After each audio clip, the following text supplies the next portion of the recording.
gbogbo padà sọ́dọ̀ rẹ̀ fún oore ọ̀fẹ́ àtàánú ta tó rí gbà lẹ́ẹ̀kan sí yóò ní ọjọ́ kejìlá oṣù kẹrin tí í ṣe oṣù Igbe ilé ní Yorùbá. Bàbá gba ọpẹ́ àti ìyìn. Èyí ni ìsinmi ìtàtúnṣe ìrántí àjíǹde Jésù Kristi kù nínú òkú aṣọ gbogbo ṣe gba ọpẹ́ àti ìyìn. Àwa náà tún ní o lẹ́ẹ̀kan sí láti fún ìpèrè ọ̀rọ̀ rẹ síta bàbá àti ẹni tí ó sọ àti ẹni tí ó gbọ́ Olúwa jẹ́ kí wọ́n jèrè ọ̀rọ̀ náà kó bọ́ sí ilẹ̀ nínú ayé ẹnì kọ̀ọ̀kan kó sì ṣèṣò lọ́pọ̀lọpọ̀ kí ògbà tí ó ti jẹ́ tirẹ̀. Àgbàdua ní orúkọ Jésù Kristi Olúwa wa. Àmín àmín àmín orúkọ Jésù. A kí ọkùnrin, a kí obìnrin, a kí ọmọdé, a kí àgbàlagbà wípé ẹ kú ìsinmi òní, ẹ káàbọ̀ sínú oṣù kẹrin tí ń ṣe ìsinmi àjíǹde Jésù Kristi. Èyí ni orí ọ̀rọ̀ wa fún ètò ìgbé ayé ọmọlẹ́yìn Kristi fún ìsinmi tí ń ṣe ìsinmi ìtànṣe ìrántí àjíǹde Jésù Kristi. Ọgbọ́n ìgbọ́ràn orí ọ̀rọ̀. Kí ni ta fẹ́ ká mọ̀ nípa ìgbọ́ràn? Ìgbọ́ràn á rí pé ó ṣe nínú ayé ẹ̀dá láti ní ọ̀pọ̀lọpọ̀ àṣeyọrí àti ìlọsíwájú. Nínú Bíbélì Job, ìwé Job orí 36 ẹsẹ̀ kẹrìndínlógójì, orí kẹrìndínlógójì ẹsẹ̀ ìkọkànlá àti ìkejìlá, ibẹ̀ ni a ti gbé kà fún wa fún orí ọ̀rọ̀ wa tí a pè ní ìgbọ́ràn. Bí wọ́n bá gbàgbọ́ tí wọ́n sì sìn, wọn ó lo ọjọ́ wọn nínú ìrora àti ọdún wọn nínú afẹ́. Ṣùgbọ́n bí wọn kò bá gbàgbọ́, wọn ó ti ọwọ́ idà ṣègbé, wọn á sì kú láì ní òye. Ẹ gbọ́ in tí Bíbélì wí, tí wọ́n bá gbọ́ràn wọ́n lo ayé wọn nínú àlàáfíà àti nínú ọlá àti nínú ọrọ̀ àti nínú ìfọ̀kànbalẹ̀. Ṣùgbọ́n tí wọ́n bá kọ̀ tí wọ́n bá gbọ́ràn, a rí wípé ó ní wọ́n ṣègbé nípa idà.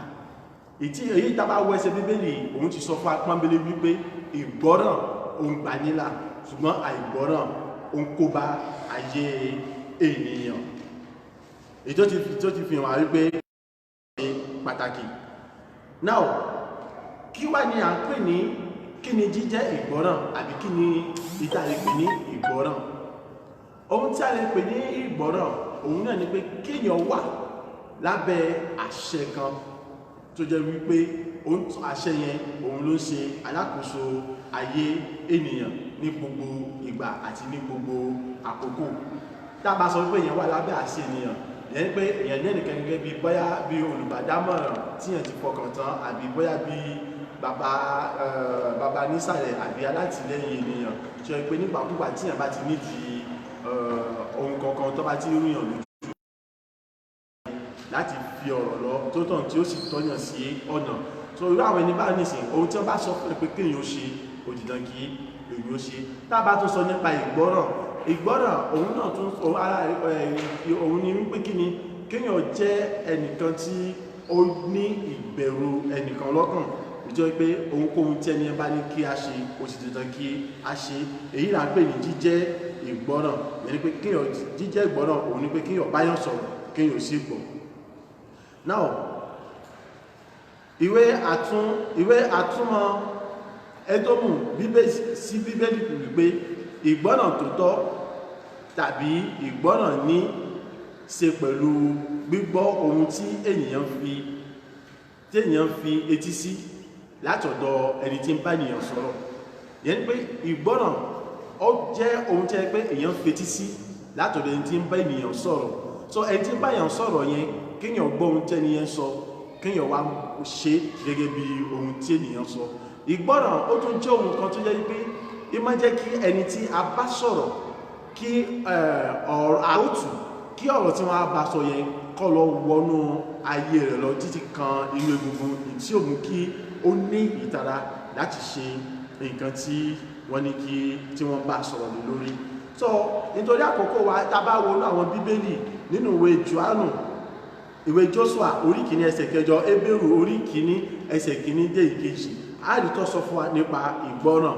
Ìwé Jòhánù orí kẹrìnlá ẹsẹ̀ kẹrìndínlógún dé ìkejìdínlógún àti orí ìkẹrìndínlógún ẹsẹ̀ kejìlá dé ìkẹrìnlá, a rí tó sọ fún wa nípa jíjẹ́ ìgbọ́ràn àbí kíni tí ìgbọ́ràn jẹ́ fún. Oríṣi ìgbọ́ràn ló wà. Kí ló fà tó fi jẹ́ pé oríṣi ìgbọ́ràn ló wà?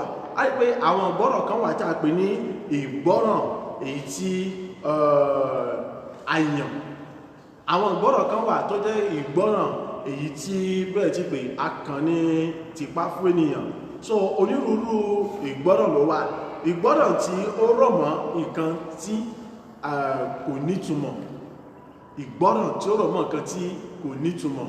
Irú àpẹẹrẹ tá bá wo inú ìwé Genesis, a rí nípa Abraham orí kejìléníogún ẹsẹ̀ kìíní dé ìkejìlá.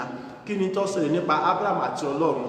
Ọlọ́run sọ fún Abraham wípé mú ọmọ rẹ ìkan ṣoṣo èyí tó bí yẹn fi ṣe ìrúbọ fún mi.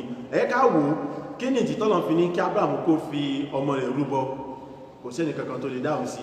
Now Abraham náà fún ara rẹ̀ kò sí wádìí nípa rẹ̀, Ọlọ́run sì sọ ìdí kankan fún un, ṣùgbọ́n ó tàní kó fi ọmọ rẹ̀ rúbọ, ó sì mú ọmọ rẹ̀ ó lọ fi rúbọ gẹ́gẹ́ bí àṣẹ tí Ọlọ́run pa fún un. So ó jẹ́ ìgbọ́ràn tá lè sọ pé kò ní ìdí, nítorí pé nígbà tó yá tí Abraham lọ fi ọmọ rẹ̀ rúbọ, kí ni tó ṣẹlẹ̀? Ọlọ́run sọ pé má ṣe pa ọmọ yìí, ṣùgbọ́n mú àgbò tí ó wà ní ibẹ̀ yẹn kó fi dípò ọmọ yẹn. Bó ti jẹ́ pé nígbẹ̀yìn a gbọ́ wípé t'Ọlọ́run sọ wípé òun ṣẹ̀ṣẹ̀ mọ̀ pé nísìn Abraham gba òun gbọ́, ó sì ní ìbẹ̀rù òun ní ọkàn. Èyí tó ti sọ fún wa wípé ìbẹ̀rù Ọlọ́run ó ṣe pàtàkì nínú ayé wa, èyí tí ó mọ̀ ràn wá lọ́wọ́ láti lè mọ̀ gbọ́ràn sí Ọlọ́run.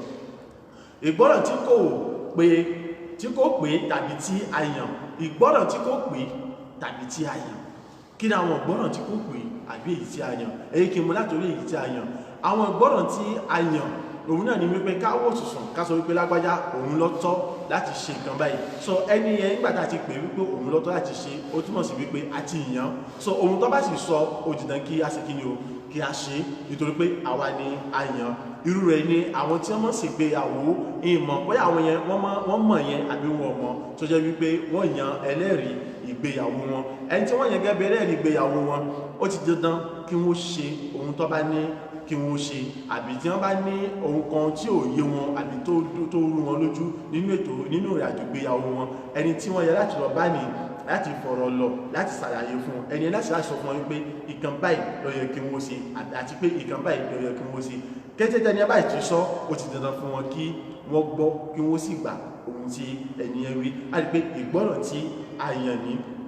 Nínú ìwé Sámúẹ́lì kìíní orí ìkẹẹ̀dógún ẹsẹ̀ kìíní dé ìkẹtàlá àti orí keje ẹsẹ̀ kọkànlá àti bẹ́ẹ̀ bẹ́ẹ̀ lọ, tá bá rí a rí àwọn ìgbọ́ràn èyí tí a yàn. Irú èyí tí Ọlọ́run rán Samuel láti lọ fi ìfàmìró yan Saul ọba láti gba àwọn ènìyàn rẹ̀ là àti láti gbèjà àwọn ènìyàn rẹ̀ níwájú gbogbo àwọn tí wọ́n dìtẹ̀ mọ́ wọn nínú ìrìn àjò wọn nígbà tí wọ́n kù ní ilẹ̀ Egypt ní oko ẹrú àti bẹ́ẹ̀ bẹ́ẹ̀ lọ. Ẹ ká wo àwọn kan tí Samuel ṣe nínú ìrìn àjò yẹn. Kí nìkan náà? Ọlọ́run sọ fún Samuel pé lọ pa gbogbo ìlú yẹn run láì ṣẹ́kù nǹkan ẹyọkan nínú bẹ̀, yálà èèyàn ni o àbẹ́ranko àti ohun èlò tí wọ́n ti tọ́ wà nínú ìlú yẹn. Ṣùgbọ́n kí ni Samuel ṣe? Ó dá ọba sí, ó wá wo àwọn nǹkan mèremère tó wà níbẹ̀, ó dá wọn sí, ó kó wọn wá sí ìlú. So èyí tó jẹ́ tó túmọ̀ sí wípé àìgbọ́ràn, ṣùgbọ́n nípa ìgbọ́ràn tí a yàn àti àìgbọ́ràn nínú ẹni tí a yàn. Tá bá ti sọ nípa oríṣi míì nípa ìgbọ́ràn, nígbàtí ènìyàn bá pẹ́ kó tó ṣe nǹkan, a rí wípé ó ní ewu púpọ̀ nínú àwọn oríṣi ìgbọ́ràn mìíràn. Ẹni tí ó gbọ́ràn ṣùgbọ́n àkókò tó yẹ kó gbégbèsè lórí nǹkan tá a bá sọ tí ó gbégbèsè ní àsìkò, a rí pé ìgbọ́ràn kan tó ń fi lé léyìn. Ṣùgbọ́n àwọn ìgbọ́ràn léyìn ọjà àwọn ìgbọ́ràn tí ó léwu, kéèyàn gbọ́ nǹkan ṣùgbọ́n kí èèyàn mọ́ ṣe, kéèyàn mọ́ dáhùn sí ní àkókò tí ó yẹ àti ní àkókò tí ó wọ̀. Pàtàkì ìgbọ́ràn sí Ọlọ́run. Pàtàkì ìgbọ́ràn sí Ọlọ́run òun náà ni wípé kí ni èmi àti ẹ̀yin àyè láti jẹ́ nìkan tó jẹ́ wípé kí ni ká mọ̀ dájú wípé kò sí tàbí ṣùgbọ́n ó ṣe pàtàkì fèmí àti láti gbọ́ràn sí Ọlọ́run sí ọ̀rọ̀ rẹ̀, ó ṣe pàtàkì fèmí àti láti jẹ́ni tí ó gba Ọlọ́run gbọ́ tó sì gba ọ̀rọ̀ rẹ̀ gbọ́ pẹ̀lú. Kí ni ìdí ni wípé kí ni Ọlọ́run ni ẹni tó jẹ́ ọba tó ju ọba lọ, òun ni aláṣẹ tó ju aláṣẹ lọ, òun ni olórí tó ju olórí lọ, òun ló sì ní ipá àti agbára lórí wa àti lórí ohun gbogbo. Òun ló wá tó wá mọ gbogbo nípa wa tí kò kù sí ibì kankan. So tó bá ní ká ṣe kankan, ẹ̀tọ́ títí wa ní láti gbọ́, láti gbà, ká sì ṣe ohun tí ó béèrè lọ́wọ́ wa àti bí ó ti ní ká ṣe, pàápàá jùlọ ní àsìkò èyí tí ọba pè fún pípé kí a ṣe. Pàtàkì ìgbọ́ràn sí Ọlọ́run òun ni pé nígbà tá a bá ń gbọ́ràn sí Ọlọ́run àti sí àṣẹ ọ̀rọ̀ rẹ̀, ohun tí ó máa ṣẹlẹ̀ ni wípé ànídàmú mọ́, wàhálà wa yóò dínkù, ìfòrò ayé wa yóò dínkù. Ètò tó wá jẹ́ bàbá rẹ̀ ni wípé ojoojúmọ́ ni ayọ̀ wa yóò mọ́ kún.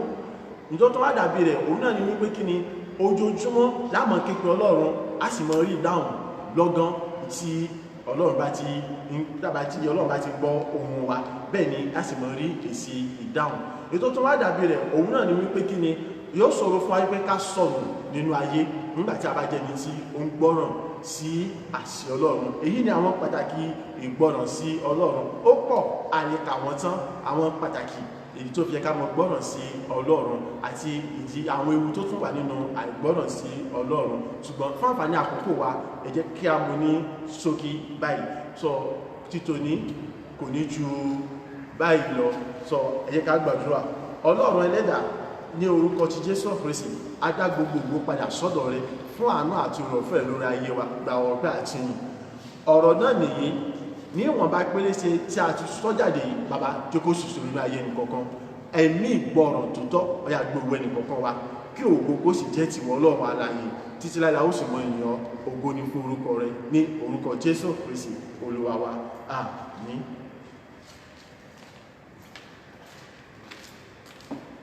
Bákan náà bàbá ìyá Gbénga sọ pé ṣe fún ọ̀fẹ́ mìíràn èyí tí a rí gbà láti rí ìsinmi kejì nínú oṣù kẹrin, èyí tí ń jẹ́ ìrántí àjíǹde yín. A gbà ládùúrà pé bí àṣẹ inú ẹ̀kọ́ ọ̀rọ̀ yín ẹ̀mí láti gba ọ̀rọ̀ náà sí Olúwa gbé wọ̀ wá. Ṣàánú fún wa ní ìparí káyìn Jésù Olúwa wa, àmín. A kí ẹnìkọ̀ọ̀kan wa pé a kú ìsinmi, a sì kú ọdún àjíǹde. Tí Kristi bá fa bíbọ̀ rẹ̀ sẹ́yìn, èmi àti a ò ní di àwátì. Orí ọ̀rọ̀ wa tí òní ni ìrètí àjíǹde. Ṣùgbọ́n ṣáájú kí n tó lọ nínú àwọn ẹ̀kọ́, nítorí pé ẹ̀kọ́ wa lónìí ó pín sí ipa mẹ́ta. Àkọ́kọ́ sọ fún wa pé ẹ̀rí àjíǹde Jésù Kristi. Èkejì sọ fún wa pé ìdánilójú àjíǹde onígbàgbọ́. Ẹ̀kẹta sọ fún wa pé ìlérí ìpaláradà. Ṣùgbọ́n ṣáájú kí n tó lọ, a rí pé nínú ọ̀rọ̀ ìṣáájú wa, a sọ fún wa nípa ajíhìnrere kan tó ń jẹ́ Reinhard Bonnke. A sọ fún wa pé ó jẹ́ ajíhìnrere gbajúgbajà káàkiri. Wọ́n máa ń ṣe iṣẹ́ ìránṣẹ́, wọ́n máa ń ṣiṣẹ́ ìwòsàn. A sọ fún wa pé nípa iṣẹ́ ìránṣẹ́ rẹ̀ ìta gbangba, nínú iṣẹ́ ìránṣẹ́ rẹ̀ ó jí ẹnìkan dìde, èyí tó mú kí ìyìnrere náà kó tàn káàkiri gbogbo ilẹ̀ náà. Ṣùgbọ́n a rí pé lábẹ́ iṣẹ́ ìyìnrere rẹ̀, a rí mùsùlùmí kan tó tako ìyìnrere náà pé irọ́ ni, pé kò jí ẹni náà dìde, pé ẹni náà bóyá ó kàn dákú ni. A rí pé bákan náà nínú ẹ̀kọ́ wa ti àárọ̀ yìí náà, àwọn kan títí di àkókò yìí, àwọn mìíràn wọn ò ní ìdánilójú pé Jésù jíǹde lótìtọ́. Ṣùgbọ́n fún àwọn onígbàgbọ́, a ní ìdánilójú pé Jésù kú ó sì jíǹde. Láì fi àkókò ṣòfò, ẹ̀kọ́ àkọ́kọ́ sọ pé ẹ̀rí àjíǹde Jésù Kristi, tá a rí nínú ìwé Kọ́ríńtì kìíní orí 15 ẹsẹ̀ 1-8. Níbí báyìí kan tó ń fẹ́ ká mọ̀ ní pé ẹ̀rí àjíǹde Jésù Kristi, ẹ̀rí wà, àwọn tó ń ṣẹlẹ́rìí àjíǹde Jésù Kristi wọ́n wà. A sọ fún wa pé nígbà tí Jésù kú, lẹ́yìn tó jíǹde, ó farahàn Pétérù tí í ṣe tó jẹ́ ọ̀kan nínú àwọn ọmọ ẹ̀yìn rẹ̀ 12. A sọ fún wa pé bákan náà ó tún farahàn ẹ̀ẹ́dẹ́gbẹ̀rún ènìyàn. Simpson Zom ó tún farahàn, ó tún farahàn Jákọ́bù, nítorí pé ẹ̀rí náà ó dájú lótìtọ́ àti lódodo Jésù jíǹde. Nínú ẹ̀kọ́ wa àkọ́kọ́, a ò rí jù báyìí lọ. Wọ́n ní ẹ̀rí àjíǹde Jésù Kristi.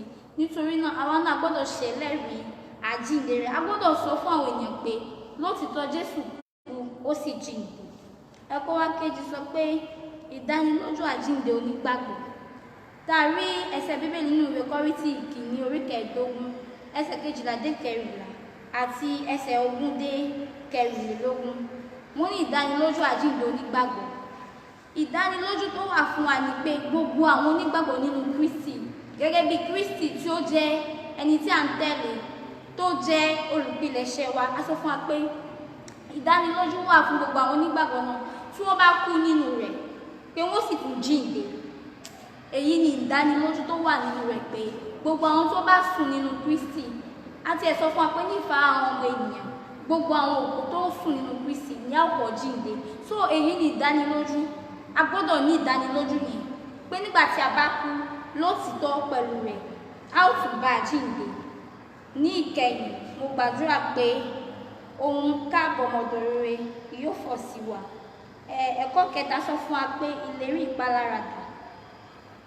Olórin kan sọ pé a ó pa wá láradà, a ó dé wá ládé ògo, a ó gbé wa níyàwó. Èyí ni ìlérí pé a ó pa wá láradà nígbà tí a bá kú nínú Kristi. Ìlérí ìpaláradà wà nítorí pé nígbà tí a bá bọ́ aṣọ ara kíkù yìí tí ń ṣe àgọ́ ara ènìyàn, a sọ fún wa pé wọ́n tún pa wá láradà, a ó tún gbé àgọ́ ara tuntun, a ó tún gbé wọ̀. Láì fi àkókò ṣòfò, a lọ nínú àwọn ẹ̀kọ́ tí a rí tì mú. Wọ́n sọ fún wa pé gbogbo Kìrìsìtẹ́nì gbọ́dọ̀ ṣe àjọyọ̀ àjíǹde Kristi gẹ́gẹ́ bí àmì ìrètí fún ìdájọ́ òdodo. Ó yẹ kí a yọ̀ fún ìrètí àjíǹde. Lótìtọ́ ni Jésù Kristi jíǹde. Àjíǹde onígbàgbọ́ ní ìkẹyìn ọjọ́ dúró lórí pé Kristi jíǹde lótìtọ́. Bí Kristi kò bá jíǹde, ìgbàgbọ́ àwọn onígbàgbọ́ ìbàjẹ́ asán. A ó pa wá láradà ní ọjọ́ àjíǹde. Nítorí náà nígbà tí Kristi ò bá jíǹde, a sọ fún wa pé asán ni ìgbàgbọ́ wa, asán sì ni ìwàásù wa pẹ̀lú. Nítorí náà a gbọ́dọ̀ yọ ayọ̀, a gbọ́dọ̀ yọ ayọ̀ fún àwọn tí wọn ò tiẹ̀ ní ìgbàgbọ́, fún àwọn tó ń jẹ́ kèfèrí. Nítorí gbàgbé pé ọ̀pọ̀lọpọ̀ àríyànjiyàn ló máa ń wá lára àwọn onígbàgbọ́ àti àwọn kèfèrí. Ṣùgbọ́n a gbọ́dọ̀ fi ìdánilójú yìí, a gbọ́dọ̀ fi hàn pé lótìtọ́ àti lódodo ni Kristi wá jíǹde. Ẹsẹ̀ láti rántí wa, òun ni ó kà báyìí pé bí ó bá ṣe pé ní kìkì ayé yìí nìkan ni àwa ní ìrètí nínú Kristi, àwa já sí òtòṣì jùlọ nínú gbogbo ènìyàn. Ǹjẹ́ nísìnyí Kristi ti jíǹde kúrò nínú òkú, ó sì di àkọ́bí nínú àwọn tí ó sùn. Báyìí ni a rí ẹ̀kọ́ wa tí ó lò. A lọ nínú àdúrà ìparí. Bàbá ìyìn a gbé yín ga fún ọ̀rọ̀ náà tó ti rán sí wa. Ẹ̀mí tá fi lè ṣe ẹlẹ́rìí ikú àti àjíǹde rẹ̀ lótìtọ́ Olúwa gbé wọ̀ wá. Bí a ti ń tẹ̀síwájú, Olúwa tẹ̀síwájú pẹ̀lú wa. Ní ìparí kí á yìn Jésù Olúwa wa.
Praise the Lord. Gloire rendue à Dieu.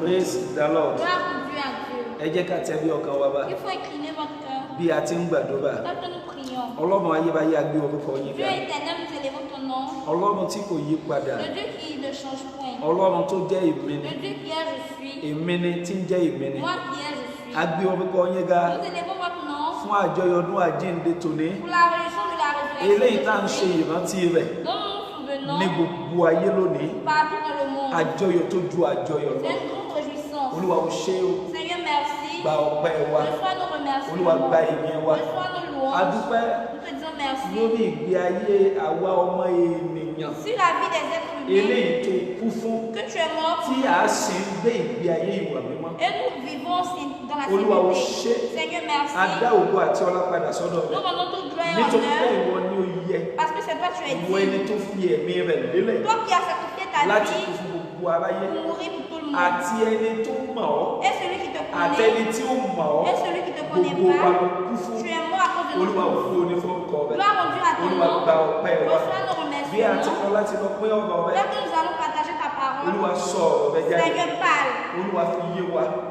Enseigne cela. Olúwa fi òye fún wa. Donne-nous la Fún wa cervelle. ní ọgbọ́n. Donne-nous la Fún wa connaissance. ní àyà ìgbàsí. Un cœur qui Ẹ̀mí láti mú pratique wá sí ìṣe. pour la manière de pratiquer cela. Olúwa gbé wọ̀ wá. Donne-nous-la. Ògo ní fún orúkọ rẹ̀. Gloire rendue à Ní ton nom. orúkọ Jésù Kristi Olúwa wa. Au nom de Jésus notre Seigneur. A kí ẹnì kọ̀ọ̀kan wa láàárọ̀ yìí. Nous saluons tous, Gbogbo ẹ̀yin ọmọ Ọlọ́run tous les enfants de Dieu, láti gbogbo ibi tẹ́ ẹ ti ń wò wá. de partout, de là où nous A gbàdúrà regardons. lórúkọ Jésù. Nous prions au nom de Oore Jésus. ọ̀fẹ́ Ọlọ́run yóò tó fún ayé La yín. grâce de Dieu sera sur votre vie. A ó lọ láti lọ kọ nínú orin ìjọ onítẹ̀bọmi. Nous allons nous tourner dans le cantique de l'église. Orin baptiste. 121. Cantique 121. Olúwa jí lóòótọ́. Dieu est ressuscité véritablement. Olúwa jí lóòótọ́. Ó wá kú ní kú mọ́. Ó wá láti bẹ̀fẹ̀ lẹ́ṣẹ̀ tí olùwẹ̀gàn wọ́n. Olúwa jí lóòótọ́. Jésù sọ tirẹ̀ nù. Àwọn tára jí pẹ̀lú rẹ̀ láti jọba láéláé.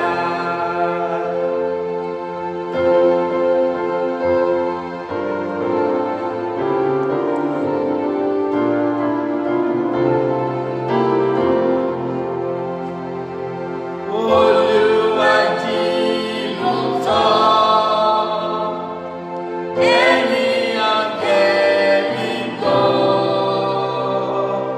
Sábàlá ọ̀run ẹ̀sàrẹ́ mú ní ayọ̀ lọ́nà.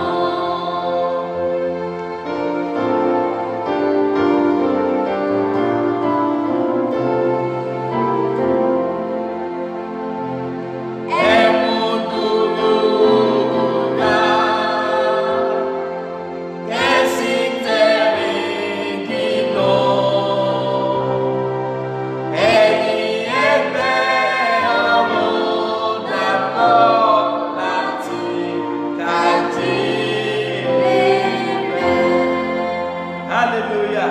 Alléluia. Gbogbo Ọlọ́run gbọ́ Je foi en Dieu. wípé gbogbo ibi tí ẹ̀yin ọmọ Ọlọ́run ti wò wá lónìí. Que partout les enfants de Dieu nous Gbogbo regardent. Ọlọ́run gbọ́ wípé ayọ̀ kún inú yín. Je foi que vous avez la joie. Gbogbo Ọlọ́run gbọ́ wípé ayọ̀ Olúwa wà nínú ọkàn yín. Je foi que vous avez la joie du Seigneur. dans Nítorí votre cœur. wípé ayọ̀ ni ti ọmọ Ọlọ́run. Parce que la joie est pour enfants de Bí Dieu. a tilẹ̀ wà ní ilé ní irú àkókò Même yìí. si nous sommes à la maison ces moments, Bí a tilẹ̀ ń la ohun kan kọjá ní àkókò yìí. même si nous traversons une chose Bí à ce gbogbo moment, ayé tilẹ̀ ń la àkókò tó ní agbára kọjá. si le monde traverse quelque chose de Ṣùgbọ́n dur, ayọ̀ àjíǹde jẹ́ ayọ̀ tí ẹnìkan ò lè dí lọ́wọ́. mais il y a la joie de la résurrection qui est inébranlable. Ayọ̀ àjíǹde jẹ́ ayọ̀ tí ẹnìkan ò lè dí lọ́wọ́. C'est une joie qui peut être Oh, stoppée. àìsàn coronavirus La pandémie de cette kò lè dí àjọyọ̀ ọdún àjíǹde ne peut lọ́wọ́. pas empêcher la joie de la résurrection. Torí wípé kì í ṣe tẹ́ḿpìlì tá a tì pa ló ń yọ̀ lónìí. Parce que c'est pas le temple qui était fermé qui se Kì í réjouit. ṣe ilé tá a fọwọ́ kọ́ ló ń yọ ayọ̀ àjíǹde C'est lónìí. pas la maison qui était bâtie pratique qui se kì í ṣe réussit. ilé tí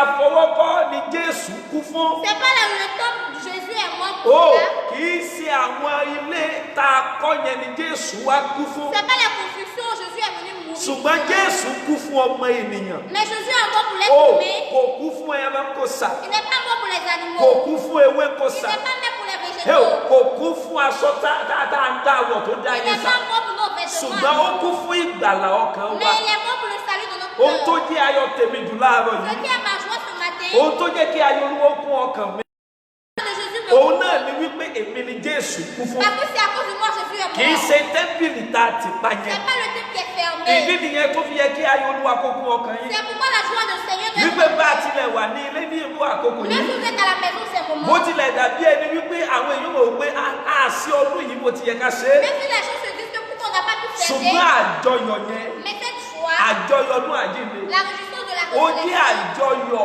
ọdún tí Sátánì ò lè fọwọ́ kàn. c'est la joie que le diable ne peut toucher. Ó kò ráàyè fọwọ́ kàn ní ìsà òkú. Il n'a pas pu le toucher au tombeau. Ó wọ́n jọ wọ̀yá ìjà. Ils ont combattu. Kò ráàyè fọwọ́ kàn. Il n'a pas pu le toucher. Ayọ̀ ayérayé La ni. joie éternelle. Ayọ̀ tí ò lè dópin La ni. joie qui est. Ayọ̀ tí àwọn ọ̀run wọ́n ké nípa rẹ̀ lójoojúmọ́. C'est la joie que les cieux se Àwọn ọ̀run réjouissent. sọ̀rọ̀ nípa rẹ̀ lójoojúmọ́. Les cieux parlent de la Ayé kan cela. sọ̀rọ̀ nípa rẹ̀ Le lójoojúmọ́. monde également. Ní ilẹ̀ kèfèrí gan-an, Même chez les païens, wọ́n mọ̀ dájú wípé àjọyọ̀ kan ń bẹ lónìí. ils savent qu'il y a une réjouissance au Àjọyọ̀ kan ń bẹ lónìí. Il y a une réjouissance Abalajọ C'est pourquoi, ló ní bí ènìyàn bá ti ilé Ọlọ́run bá. même si l'on a fermé Ọ̀rọ̀ l'église, Ọlọ́run lẹ́nu wo gbọ́dọ̀ di títì. la parole de Ó Dieu ne peut bí pas ilé se Ọlọ́run fermer. bá wà ní títì Si pa. l'église est fermée, Pé àjọyọ̀ Ọlọ́run nínú ọkàn wa kò gbọ́dọ̀ la jẹ́ réjouissance àjọyọ̀ de Dieu tó dans máa notre jẹ́ cœur títì. ne peut pas fermer. Olúwa yóò ràn wá lọ́wọ́. Dieu nous aide. Gbogbo ẹ̀yin ọmọ Ọlọ́run ní gbogbo àgbáyé. Tous les enfants de Dieu Gbogbo parlent ẹ̀yin de tẹ́ ẹ Dieu. mà dájú wípé Jésù kú fún yín ní Vous irú savez àkókò que nílé Jésus yìí. est mort pour vous en Mo cette fi moment. Ọlọ́run bẹ̀ yín. Je vous implore, Ẹ jẹ́ kí ayọ̀ ó kún ọkàn il yín. faut être réjoui. Ẹ jẹ́ kí ayọ̀ ó kún ọkàn Il faut yín. être rempli de joie. Ẹ jẹ́ kí ayọ̀ ó kún Il ọkàn faut yín. être rempli de joie. Torí ayọ̀ ayérayé ni. Láàárọ̀ yìí, Que nous examinons ce gẹ́gẹ́ bí matin, orí ọ̀rọ̀, en tant que tel, láàrin ìṣẹ́jú díẹ̀ tí mo ní níwájú, en quelque temps que òun náà j'ai, ni Olúwa jí lóòótọ́. c'est le Seigneur est ressuscité Olúwa véritablement. jí lóòótọ́. Il est réveillé Gẹ́gẹ́ bí véritablement. orin Que tel que le cantique, eléyìii tí a kọ tán ní ìsìn nous avons chanté nínú ìwé omi ìjọ onítẹ̀bọmi dans le cantique de l'église in baptiste, 121, cantique 121, Olúwa jí lóòótọ́. le Seigneur est Ó ressuscité wà kò véritablement. ní kú mọ́. Il est là, il va plus Kò mourir. ní kú mọ́. Il ne meurt point. Abalajọ. C'est pourquoi Ó ní èmi ni ẹni tó wà lánàá. c'est moi qui ai, Èmi lẹni tó ń bẹ lónìí. que je suis Èmi náà mo sì aujourd'hui. wà títí ayé C'est àìní moi qui pẹ̀lú. serai Mo éternellement. gbàdúrà lórúkọ Jésù Je prie au nom de Jésus. wípé Olúwa yóò fi ọ̀rọ̀ rẹ̀ yé wa. Dieu nous comme avec sa Yóò sì parole. fi ọ̀rọ̀ rẹ̀ yé wa. Et il va nous montrer cela. Nínú ìwé Mátíù láti bá kẹ́kọ̀ọ́ láàárọ̀ yìí. Nous allons examiner dans Matthieu, Ìwé Mátíù orí ìkẹtàdínlọ́gbọ̀n. chapitre 27, Ìwé Mátíù orí ìkẹtàdínlọ́gbọ̀n. du chapitre A ó 27, bẹ̀rẹ̀ láti ẹsẹ̀ kẹtàdínlọ́gọ́ta. Chapitre 27 à partir du verset 57. láti Nítorí náà, 57. gbogbo ẹ̀yin tí ẹ ń fi ọkàn bá wa lọ́wọ́ àárọ̀ Tous yìí. ceux qui nous suivent ce matin, Mo gbàdúrà lórúkọ je Jésù. prie au nom de Jésus, Oore ọ̀fẹ́ Ọlọ́run. la grâce de Dieu Eléyìí tó mú wá fún wa. qui nous a Kò ní accordé di asán lórí ne ayé wa. sera pas vaine. Kò ní di asán lórí ayé wa. Na ìṣẹ̀lẹ̀ kan ṣẹlẹ̀ Il y a eu un événement ní Matthew chapter 27 dans Matthieu chapitre from 17, verse 57 du verset 57 sí verse 66. au 66. Kí ni ìṣẹ̀lẹ̀ tó ṣẹlẹ̀ bí yìí? Quel est cet événement? Bíbélì sọ wípé La Bible a dit, nígbà tí alẹ́ lẹ́ quand le soir étant venu, ọkùnrin kan arrive un homme táǹpẹ̀ ní Joseph ará Arimathea. nommé Joseph. Ọlọ́rọ̀ ni. Il était riche. Ọlọ́rọ̀ ni, Il était riche. olówó ni, Il est riche. ṣùgbọ́n ó jẹ́ ọmọ ẹ̀yìn Jésù níkọ̀kọ̀. Mais il était disciple de Jésus au Ó cachet. jẹ́ ọmọ ẹ̀yìn Jésù Il níkọ̀kọ̀. était disciple de Jésus au Bíbélì cachet. sọ wípé ó tọ̀ Pílátù wá lóru. Il dit qu'il est allé chez Ponce Pilate. Nígbà tó ń tọ̀ Pílátù lọ, Puis il est allé vers ó lui. béèrè fún òkú Jésù. Il a demandé du corps de Lẹ́yìn Jésus. ìgbà tá a ti kàn án mọ́ àgbélébùú, Après avoir été lẹ́yìn ìgbà crucifié, tó ti jọ̀wọ́ ẹ̀mí rẹ̀, après avoir livré ó sa ní vie, dáhùn yọ̀ǹda ọkùnrin yìí fún wa. donne-moi le corps de cette Yọ̀ǹda personne. ọkùnrin yìí fún mi. Donne-moi cet homme. Mo fẹ́ lọ tẹ́ ẹ Je veux sí ibojì. au tombeau. Pílátù fún ní àṣẹ. Il lui a donné Wọ́n l'ordre. yọ̀ǹda òkú Jésù Ils fún. ont donné le corps Ó de sì lọ Jésus. tẹ́ ẹ sí ibojì. Et l'enveloppa. Ó lọ tẹ́ ẹ sí ibojì. Et le déposa. Bíbélì tí ẹ̀jẹ̀ kó di mímọ̀ fún wa wípé La Bible a dit, Màríà Magdalene wà níbẹ̀ lọ́jọ́ yẹn Marie de àti Magdalene Màríà kejì. et deuxième Wọ́n Marie jókòó, assis wọ́n dojúkọ ibojì. vis-à-vis du sépulcre. Wọ́n dojúkọ ibojì. Vis-à-vis du sépulcre. Wípé kí ni ó ṣẹlẹ̀? Qu'est-ce qui va se passer? Kí ni ó ṣẹlẹ̀? Qu'est-ce qui va se Ṣé passer? ọkùnrin yóò sì jí lóòótọ́? Est-ce que cet homme va venir? Gẹ́gẹ́ bó ti sọ fún wa. Ṣùgbọ́n nígbà tá a dé chapter 28, Mais au verset 28, tàbí kásájú ká tiẹ̀ tó dé chapter 28. Avant le chapitre 28, Bíbélì sọ wípé nígbà tá a dé verse 62 chapter 27. au verset 62 du chapitre Bíbélì sọ pé 28, ní ọjọ́ kejì on dit le lendemain, àwọn olórí àlùfáà les principaux àwọn sacrificateurs, akọ̀wé les àwọn secrétaires, yẹn náà kóra wọn jọ. ils se sont Ẹ má rassemblés. gbàgbé o, N'oubliez pas, Joseph ará Arimathea Joseph riche ó ti lọ bá d'Arimathée, Pílátù il est allé vers láti Pilate, béèrè òkú il Jésù. a demandé le corps de Ó Jésus. sì ti lọ tẹ́ sí ibojì Et il a déposé ibojì tó ṣe fún ara le rẹ̀ tombeau qu'il a fait nínú pour lui. ihò àpáta. Dans un... Ṣùgbọ́n lẹ́yìn tí wọ́n fi gbó ti tẹ́wọ́ gba òkú Jésù, Mais après avoir pris le corps de Jésus, lẹ́yìn tí àwọn akọ̀wé àtàwọn Farisí àtàwọn àlùfáà kíyèsí wípé Pílátù ti yọ̀ǹda òkú Jésù fún ọ, après avoir vu que Pilate a redonné le corps de Jésus, àwọn náà bá kóra wọn jọ. ils se sont rassemblés également. Wọ́n bá lọ bá Pílátù Ils sont allés vers pẹ̀lú Pilate. àwọn àgbààgbà. Et là, avec Wọ́n les wí vieillards, pé ils ont dit, àwa mọ̀ rántí o, gbogbo ẹ̀yin tí ẹ bá wà nílé lọ́wọ́lọ́wọ́, vous qui êtes à la maison, tẹ́ ẹ bá wo c'est Matthew chapter 27, bon. Nous, on regardait Matthieu tẹ́ ẹ bá wo chapitre 7, láti verse 63, du verset 63, Bíbélì wípé la Bible a dit, alàgbà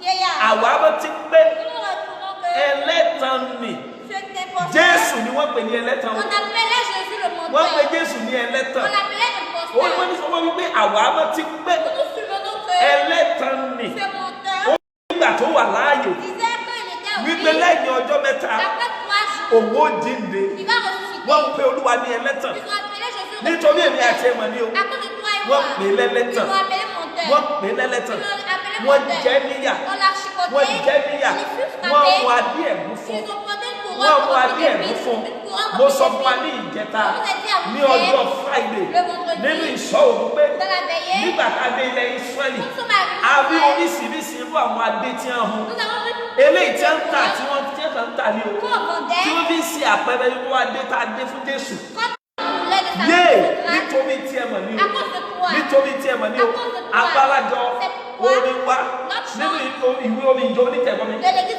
In baptiste, 110 ó ní mo fi ara mi fún ọ. je te donne mon Mo corps, jìyà nítorí rẹ. je suis expliqué Mo pour kú toi. nítorí rẹ. Je suis toi Ó ní à kí cause ni de ìwọ toi. fẹ́ fi kí ni ìwọ fẹ́ fi fún Que mi? veux-tu me donner? Kí ni ìwọ fẹ́ fi fún mi? Que veux-tu me donner? Jésù ò béèrè nǹkan lọ́wọ́ ẹ̀. Jésus n'a rien demandé à ta Ju mère kó fi ayé rẹ fún de lọ. lui donner ton Ju ta kó vie, fi ayé rẹ de fún lọ. lui donner ta Nígbà vie. táwọn àgbààgbà yẹn dé ọ̀dọ̀ Pílátù, Quand tes vieillards sont wọ́n ní a arrivés gbọ́ chez pé Pilate, nous avons entendu ọkùnrin que ẹlẹ́tàn ni ce menteur, ó ní òun ó jíǹde il dit qu'il va ressusciter ní ọjọ́ kẹta. le troisième Wọ́n wá jour. ní wọ́n sọ fún Pílátù pé On disait à àwa Pilate, bẹ̀ ọ́ nous te dákun prions, fún wa ní àṣẹ donne-nous l'ordre káwa kó lè ní àwọn olùṣọ́ de envoyer des gardes tí a máa mọ́ sí etí ibojì yẹn au tombeau, láti máa sọ de le garder. kí àwọn ọmọ ẹ̀yìn rẹ̀ má bàa jí gbé. Pour que ses disciples de le Torí tí ẹ bá jí gbé, parce que si l'on Wọ́n voulait, sọ pé lóòótọ́ ló jíǹde. ils vont dire vérité.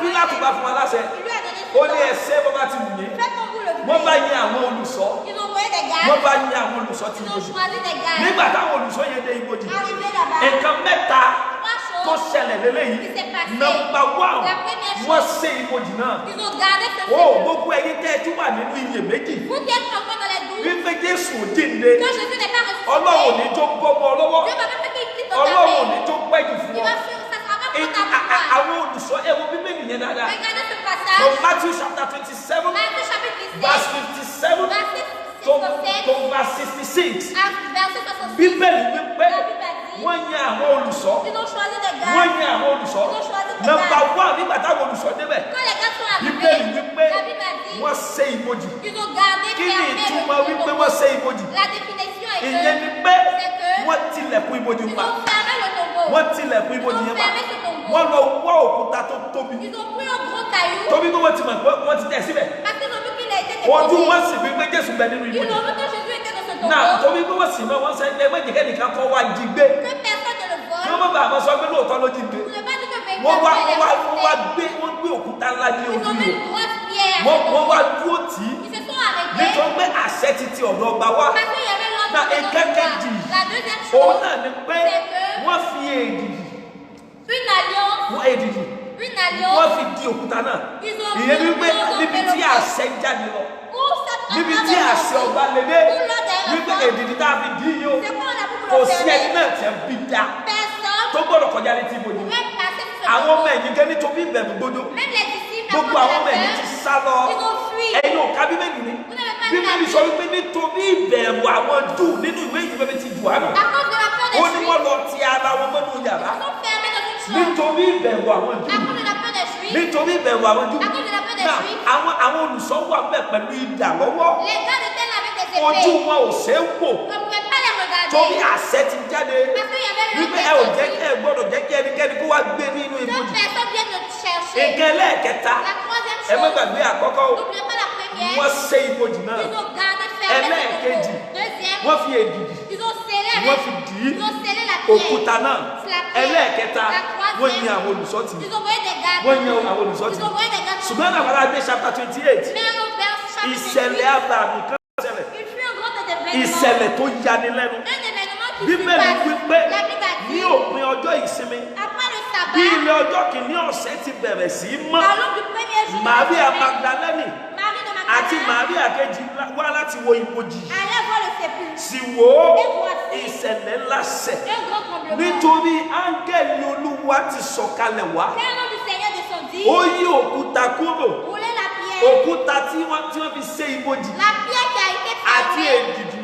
elle le Bíbélì scellait. wípé áńgẹ́lì yí kúrò. On dit l'ange l'a Nítorí àṣẹ kan sọ̀kalẹ̀ wá. parce qu'il y a eu un nom des Ó sì cieux gba àṣẹ ayé qui jẹ́. a gardé les Mo lieux. gbàdúrà lórúkọ Jésù. Je prie au nom de Gbogbo Jésus. ìwọ tá a fi àṣẹ ayé dì. Toi qui as été scellé avec les Gbogbo ìwọ écritures. tá a fi àṣẹ ayé dè. Toi qui as été scellé Mo avec wí les gẹ́gẹ́ écritures. bí wòlíì ọ̀gá ògo. Je suis tout prophète. Àṣẹ tó ju àṣẹ lọ tú ọ sílẹ̀. L'homme qui dépasse l'homme de Nítorí Jésus. ikú àti àjíǹde À Jésù. cause de la mort, la Mo résurrection de wí, Jésus, je dis, mo sọ̀rọ̀ je parle gẹ́gẹ́ bí ọmọ aláṣẹ. en tant qu'enfant Gbogbo d'autorité, àṣẹ ayé tó dè ọ́. tout scellement de Gbogbo mort àṣẹ de vie, òkùnkùn tó dè ọ́. tout scellement de Àṣẹ àwọn ìka ènìyàn tó dè ọ́. tout le scellement des Àṣẹ tó ju àṣẹ lọ sọ̀kalẹ̀. une grosse Àṣẹ main Jésù tú ọ descend sílẹ̀. et te délivre. Nígbà tí àṣẹ tó ju àṣẹ lọ sọ̀kalẹ̀. Quand le grand ordre est Áńgẹ́lì descendu, Olúwa sọ̀kalẹ̀ wá. l'ange de Dieu Ó yí descendit, òkúta náà kúrò. il a poussé Ó cette sì pierre jókòó lé.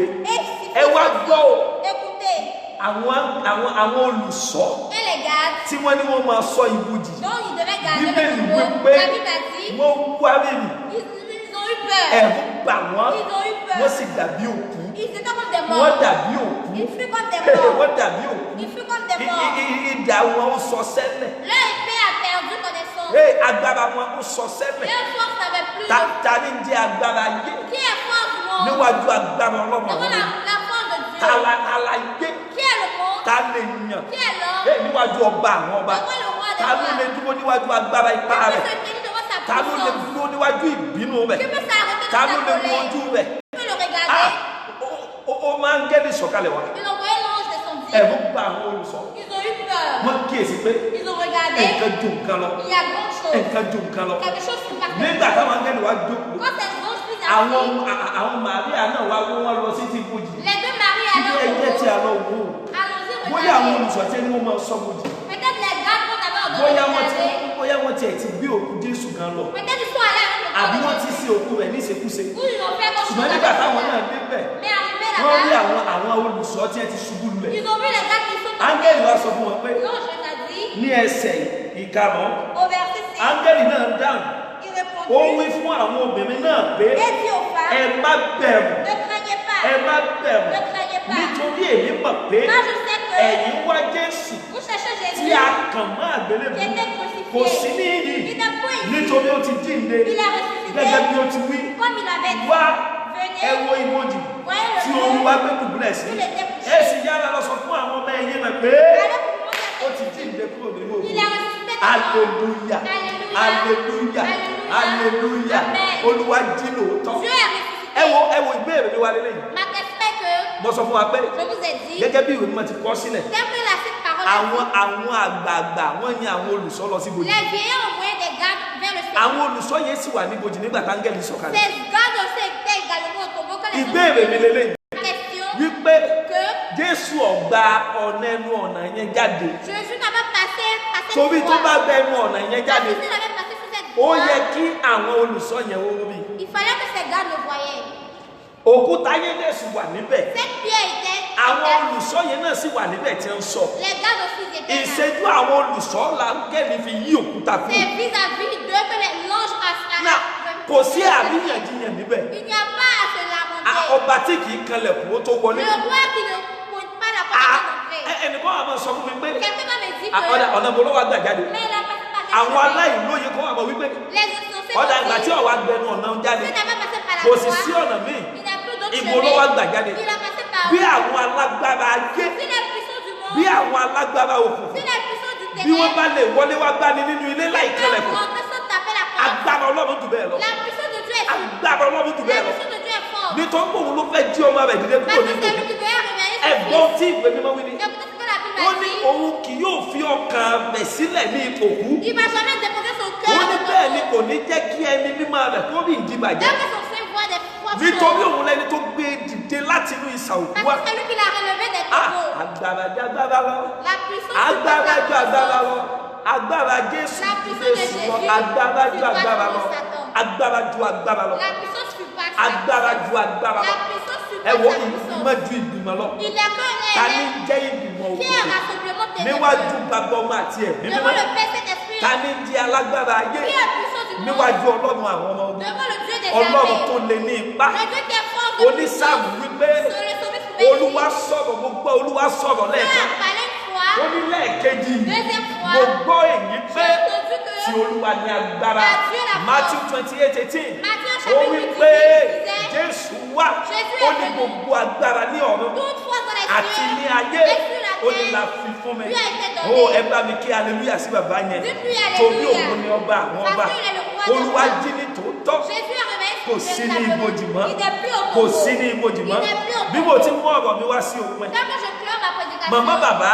mes mo pères, fẹ́ kó mọ̀ dájú pé faut que tu saches que bí Jésù bá lè jíǹde kúrò nínú òkú si Jésus a pu ressusciter des morts, bí Jésù bá lè paradà kúrò nínú òkú s'il a pu changer de mo fẹ́ kó corps, mọ̀ dájú pé faut que tu saches gbogbo que àwa tí a fi ayé wa fún tous ceux qui lui ont donné gbogbo leur àwa tí a père, gba orúkọ rẹ̀ gbọ́ tous ceux qui ont confié sur son àwa nom, náà tún padà jíǹde nous avons malheur ressuscité. nígbà táwa náà bá sùn nínú Quand nous Olúwa allons mourir en àwa Christ, náà padà jíǹde nous ressusciterons. nígbà tí àwa náà bá sùn nínú Quand Olúwa nous allons mourir torí en Christ, Ọlọ́run wa parce que ó notre jẹ́ Dieu, Ọlọ́run olótìtọ́ sí ọ̀rọ̀ il rẹ̀ est le Dieu vérité Ọlọ́run à tí ses kì í paroles. da májẹ̀mú ni Il ne change pas ses Ọlọ́run alliances. tí kì í jẹ májẹ̀mú ni Il ne change pas ses Ọlọ́run alliances. tí kì í sí Ọlọ́run Il òpùrọ́ ni n'est pas le Dieu qui Ọlọ́run ment. ọba àwọn ọba ni C'est le roi des Olúwa àwọn olúwa rois, le Seigneur des má seigneurs. parí rẹ̀ Je vais clore pẹ̀lú ìwé Tẹsalóníkà avec ìwé Thessaloniciens, Tẹsalóníkà kìíní chapitre orí 1, kẹrin chapitre 4, láti ẹsẹ̀ kẹtàlá du verset sí 13 ẹsẹ̀ kẹtàdínlógún au verset 17. bíbélì wípé La Bible a dit, ṣùgbọ́n àwa kò fẹ́ kí ẹ̀yin kí ó jẹ́ òpè ne voulez pas que vous soyez àbá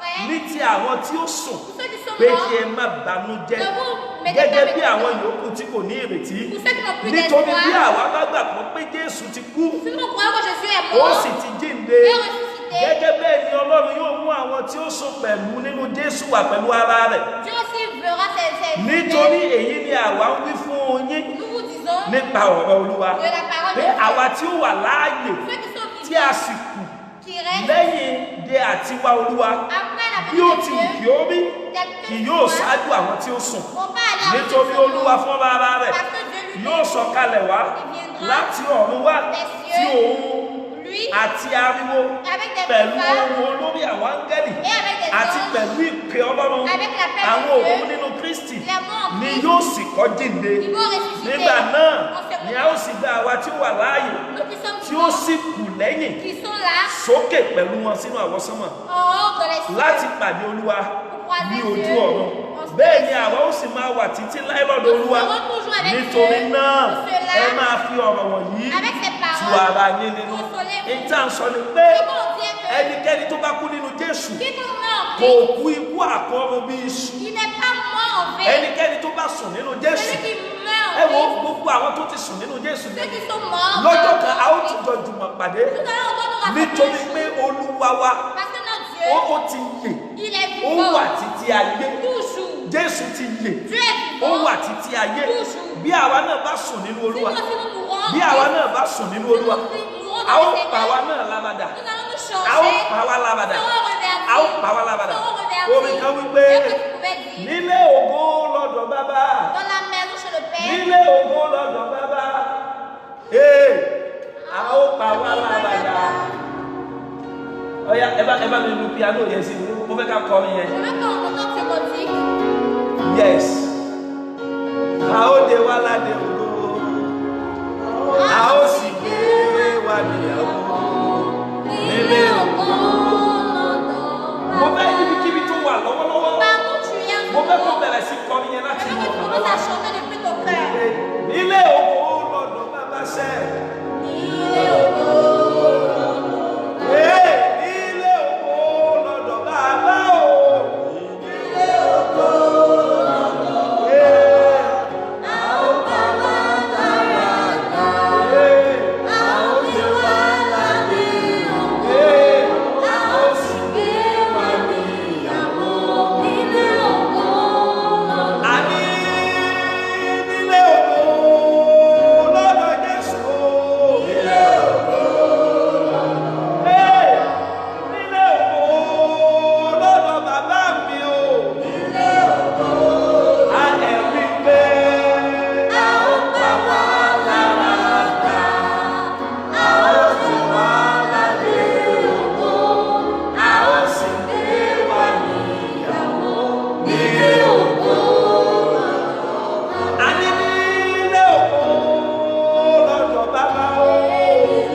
ìwọ gan mọ̀ pé o ti ní Tu Jésù sais que tu ne l'as pas. o tún gbé nínú ẹ̀ṣẹ̀ Tu marches encore dans le o péché. bá náwó rẹ sókè ní àkókò Tu allais lever ton bras ce matin. o bá gbé ọwọ́ yẹn sí ọkàn àyà Tu rẹ allais encoller cette o bá maison máa wí sur tẹ̀lé ta mi ní tête. Tu àkókò allais dire après moi en ce moment. Jésù Olúwa Jésus mon Seigneur. mo mọ̀ pé nítorí mi ló fi wá Je sí sais ayé que tu es venu dans ce monde à cause de moi. ẹlẹ́ṣẹ̀ ni mí Je suis pécheur. mo ti yà kúrò nínú rẹ Je suis quitté vers mo toi. fẹ́ kó dáríjì mí Je veux que tu me pardonnes. mo fẹ́ kó pa ẹ̀ṣẹ̀ mi Je rẹ́ veux que tu suppasses. mo fẹ́ kó dá mi padà sọ́dọ̀ Je rẹ veux que tu me retournes vers mo toi. fẹ́ kó sọ mí dọmọ Je veux que tu me rends fils. mo fẹ́ kó máa gbé Je veux que nínú tu mi vis en moi. mo fẹ́ kí ẹ̀mí rẹ máa gbé nínú mi Mets ton esprit en mo moi. fi ayé mi fún ọ Je te lónìí donne ma vie mo aujourd'hui. yọ̀ǹda ayé mi fún ọ Je te lónìí donne ma vie aujourd'hui. mo fẹ́ máa sìn ọ́ títí ayé Je bàjẹ́ veux te louer jusqu'à l'éternité. jẹ́ kí orúkọ mi Que mon nom kó wà nínú ìwé ìyè soit dans le livre de vie. láti òní lọ À partir de cet àti instant, títí ayé et toujours. àìnípẹ̀kun Et toujours. ní orúkọ Jésù Kristi Olúwa wa Au nom de Jésus. Ọlọ́run lẹ́ẹ̀kan sí agbé ọ̀gá Seigneur, une fois nous t'élèvons. àyìn ọlọ́gbọ̀n Nous te disons merci. aṣọ wípé ẹ ṣe Nous te disons merci. fún oúnjẹ tí ẹ̀mí tòní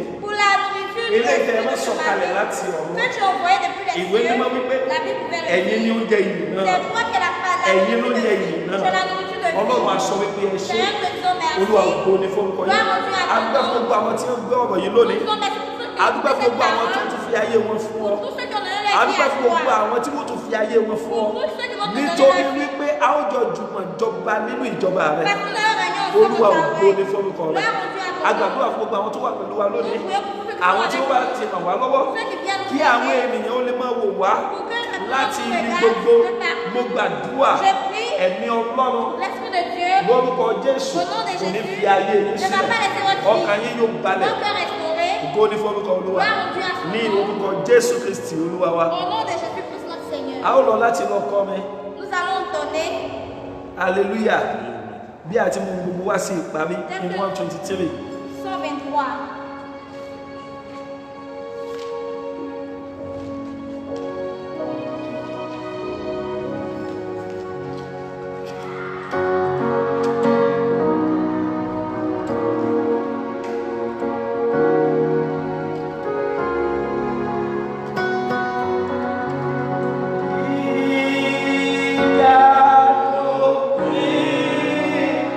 Oh,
nítorí pé o ti jí lótìtọ́ Parce que tu es ressuscité o kò sì sí ní véritablement. ibojì Tu mọ́. n'es plus au tombeau. A dúpẹ́ fún ìsinmi òní. Nous disons merci pour le A dimanche dúpẹ́ fún àjọyọ̀ d'aujourd'hui, ọdún àjíǹde. pour la réjoution de la Pâque. Ǹjẹ́ bí a ti ń lọ Tant que nous máa allons, bá wa lọ sois avec nous. wà pẹ̀lú wa. Sois avec nous.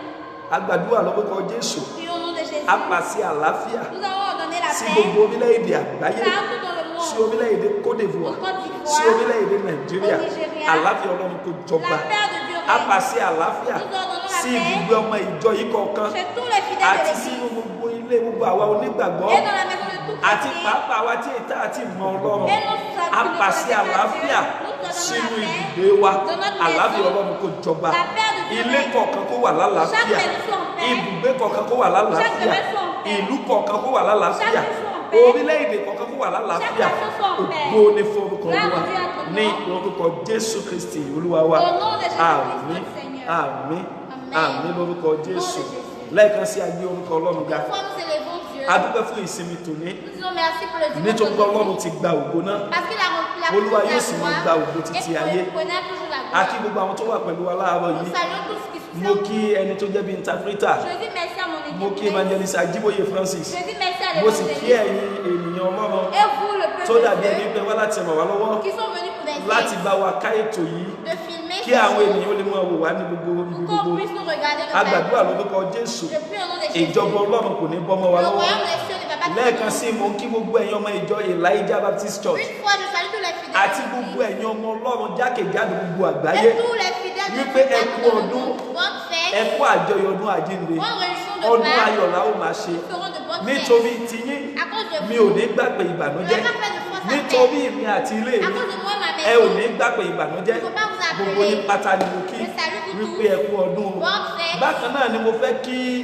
ìgbìmọ̀ ìjọ Elijah Baptist Church Je voulais saluer le àti comité de gbogbo àwọn tí l'Église a jọ jókòó ṣe ìpàdé ní ìjẹta et tous ceux qui se sont láti assis wo irú ìgbésẹ̀ wo la lè gbé pàápàá jùlọ fún àwọn ọmọ ìjọ pour les fidèles tó de dàbí l'Église. ẹni wípé wọ́n ń la àwọn nǹkan kan kọjá Avec àti àwọn tí wọ́n tiẹ̀ la nǹkan kan kọjá Et ceux qui ne traversent pas des láti situations, wá ràn wọ́n lọ́wọ́ de les aider nítorí ìjì àìsàn tó wà níta à cause de lọ́wọ́lọ́wọ́. cette pandémie. A dúpẹ́ ní gbogbo àpè ìpàdé yìí. Nous disons merci parce que A dúpẹ́ ní tó pé a mú ìmọ̀ràn wá. nous avons vu A sì des gba ìmọ̀ràn interventions yìí.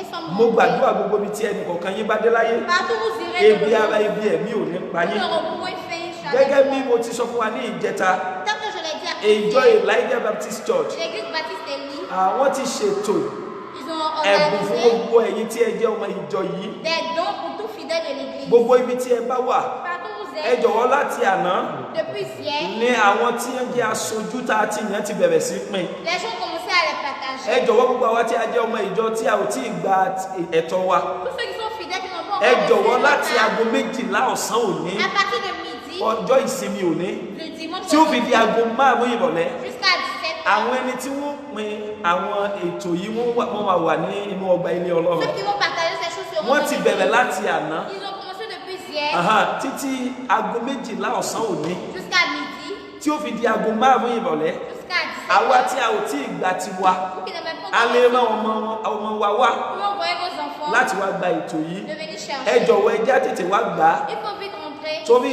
tá a bá ti pín ti àwọn ọmọ ìjọ tán, Parce que lẹ́yìn ìgbà náà láwo àwọn partager, tó wà ní àdúgbò. ceux qui sont aux alentours Torí également, pé a ò gbọdọ̀ ṣe fún àwọn tó jẹ́ ọmọ ìjọ on ne nìkan. doit pas faire seulement aux fidèles. Àwọn tó wà lágbègbè wa náà, Ceux qui sont aussi aux láti àná alentours. tí a ti bẹ̀rẹ̀ sí pín tí wọ́n ń wo ìwọlé tí wọ́n sì wo ìjáde àwọn ọmọ Depuis ìjọ. hier, regarde les rentrées. Gbogbo wọn ti ń kọmi sí wa létí pé àṣẹ ìgbàgbé tiwa náà Ils ni. ont ça à chanter comme nous Ṣùgbọ́n avons àkọ́kọ́ fait. fẹ́ ṣètò èyí tẹ́ ẹ jẹ́ ọmọ ìjọ. Mais on doit faire d'abord pour les Mo fi fidèles. Ọlọ́run bẹ̀ wá. Je vous implore, Tó o bá débí lọ́sẹ̀ tí ń bọ̀ tó o bá bá nǹkan kan nílẹ̀ o ò gbọdọ̀ bínú. si tu viens la semaine prochaine, tu n'as rien pour Torí láti ìjẹta láti bẹ̀rẹ̀ sí ṣe ìkéde yìí. Parce que depuis avant-hier, on a Ẹ já rán ọmọ wa wá. Envoyez vos Aago enfants méjìlá ọ̀sán sí márùn-ún ìrọ̀lẹ́. de midi à 17h. Ẹ já tètè wá gbà á. Venez vite. Eléyìí tó bá kù nílẹ̀, Ce qui va a tún rester, lè wo àwọn tó wà ládùúgbò.